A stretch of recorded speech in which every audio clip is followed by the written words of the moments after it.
I want to thank Stan Lee and Peter Paul. If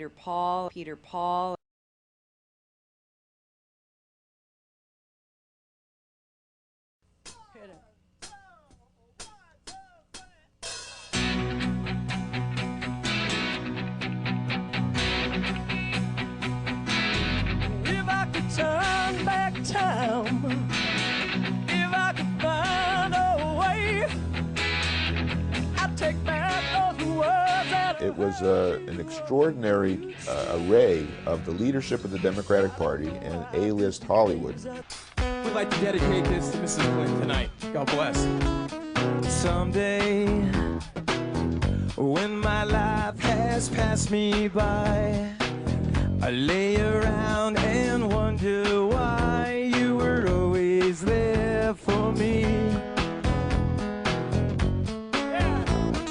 I'm a guy who's dealt with superheroes most of my life. Spider-Man, Spider-Man, does whatever a spider can, spins a web any size. He created Spider-Man, X-Men, the Fantastic Four, and the Incredible Hulk. The new purchasers of Marvel fired Stan.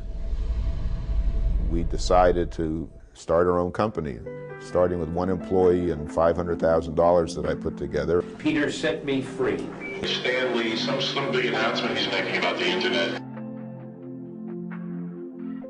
Within a year, we had a market cap in excess of $300 million.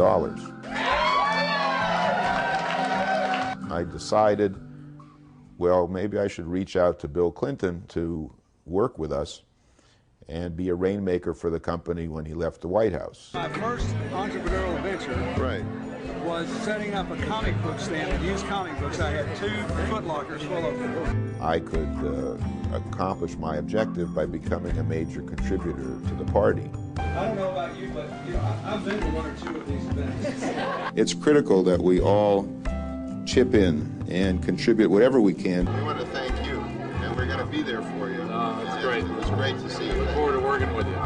Thank you. This has nothing to do with campaign contributions at all. How are you? Nice to see you again. I'm very glad to see you again. And I also want to thank Stan and Joan and Peter and Andrea for their support. You know, someone might ask you after this event why you would come to an event to support someone running for the Senate in New York. My interest in supporting Hillary Clinton was specifically to hire Bill Clinton. I'm thrilled. You got me all jazzed up. And they concocted a big fundraiser for Hillary. This fundraiser in August 2000 in Los Angeles raised more than $1 million for then Senate candidate Hillary Clinton. I want to thank Stan Lee and Peter Paul. I had accomplished hiring a president of the United States to work with me when he left the White House.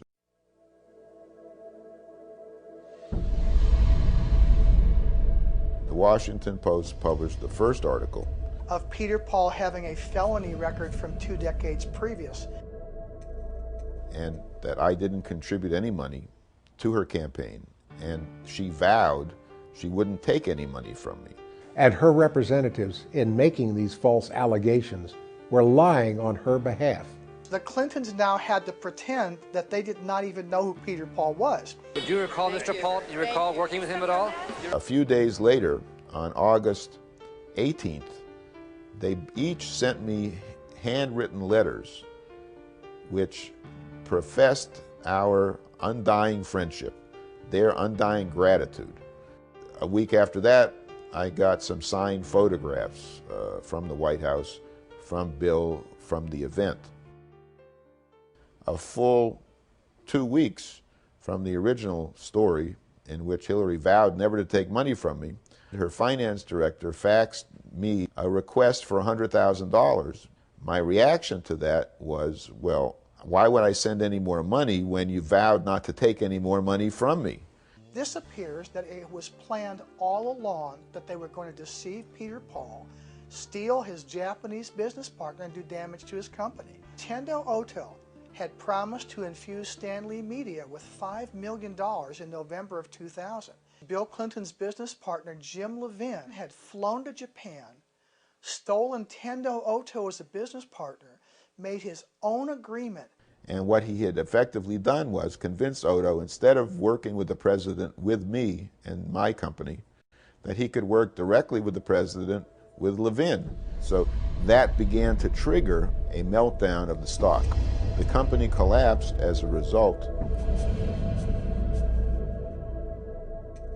I discovered that in the filings that Hillary's campaign filed with the FEC, they had entirely omitted any reference to any of my contributions. The Clintons took $2 million from me and hid it. Now, what we're looking at here is the largest election law fraud in the history of the United States.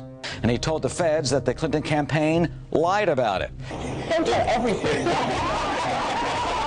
And I delivered a demand letter to Hillary Clinton. We had filed the civil suit against the Clintons, which detailed all the money that I'd spent with copies of checks and invoices.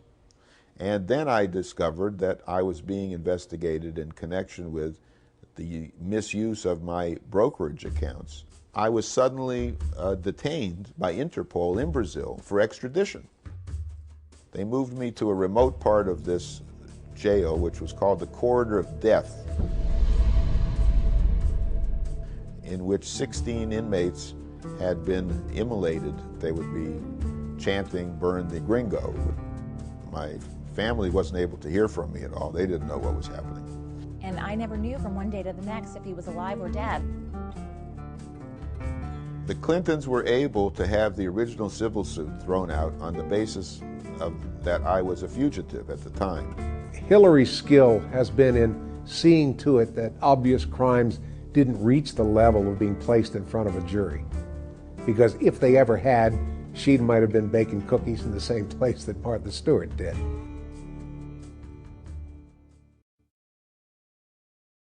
The court held that the case should proceed to trial. But clearly this could have implications for Mrs. Clinton's political future. Sure, this could have serious implications not just for her 2006 re-election campaign, but for 2008, where she's the front runner for the presidential nod. The chief of public integrity finally indicted David Rosen. The finance director for Hillary Rodham Clinton's Senate campaign is in trouble with the law. The feds charging David Rosen with intentionally understating contributions for a Hollywood fundraising gala. Hillary Clinton's former chief fundraiser under fire for allegations of lying about the cost of a fundraiser put together on her behalf. The judge that officiated over the Rosen trial was appointed by the Clintons. The judge stated that Hillary had absolutely nothing whatsoever to do with that case. The judge went out of his way, took every possible effort to make certain that everyone on that jury knew that Hillary Clinton had nothing whatever to do with what Mr. Rosen did. He turned it into a referendum on the credibility of Peter Paul, making a remark that he's a con man. And a totally corrupt individual who couldn't be believed or trusted.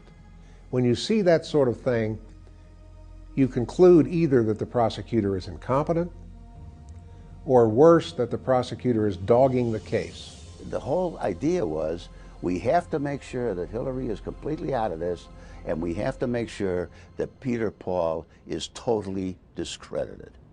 Senator Clinton has not been charged in the case. The fact that you are probably not aware that this landmark litigation is now proceeding in a California court indicates how effective the Clintons have been in thwarting the media from exposing the facts on the public record that would normally end any politician's career and land them in jail.